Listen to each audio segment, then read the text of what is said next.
இப்போ நான் உங்ககிட்ட உங்கள் பிசியில் என்ன ஆப்ரேட்டிங் சிஸ்டம் யூஸ் பண்ணுறீங்கன்னு கேட்டால் மோஸ்ட்லி எல்லாருமே விண்டோஸ், மேக் ஆர் லினக்ஸ்னு தான் சொல்லுவீங்க. அதானே உலக வழக்கம். பட் டெக்னிக்கலாக பார்த்தா லினக்ஸ் ஒரு ஆப்ரேட்டிங் சிஸ்டமே கிடையாது.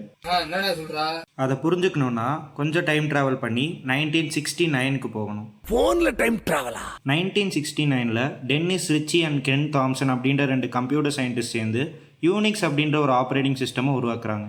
கொஞ்ச நாள்லேயே யூனிக்ஸ் ரொம்ப பாப்புலராகவும் மாறுது. பட் அதில் ஒரு பிரச்சனை. Unix is closed source.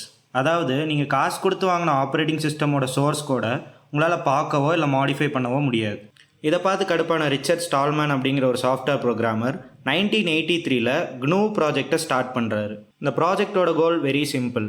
Software should be free to use, free to study, free to modify and free to share. GNU project ஒரு ஓஎஸ்க்கு தேவையான கம்பைலர், ஷெல், யூட்டிலிட்டிஸ் அப்படின்னு எல்லாத்தையுமே ரெடி பண்ணிருச்சு. ஆனால் ஒன்று மட்டும் மிஸ்ஸிங், த கர்னல். ஒரு நூலில் மிஸ் ஆகிடுறது. அப்புறம் தான் 1991ல் லைனஸ் டார்வல்ஸ் அப்படிங்கிற ஒரு கம்ப்யூட்டர் சயின்ஸ் ஸ்டூடெண்ட் லினக்ஸ் கர்னலை உருவாக்குறாரு. இன்றைக்கி நம்ம யூஸ் பண்ணுற Linux distributions like Ubuntu, Fedora இது எல்லாமே GNU ப்ராஜெக்டோட சாஃப்ட்வேர்ஸையும் லினக்ஸ் கர்னலையும் வச்சு உருவாக்குனது தான். ஸோ டெக்னிக்கலாக பார்த்தா Linux is not a complete operating system, it is a kernel. அதெல்லாம் சரி, இந்த கர்னல், ஷெல், யூட்டிலிட்டிஸ் இப்பெல்லாம் சொல்கிறியே அப்படின்னா என்ன அப்படின்னு கேட்டிங்கன்னா அதெல்லாமே அப்கமிங் வீடியோஸில் எக்ஸ்பிளைன் பண்ணுறேன்.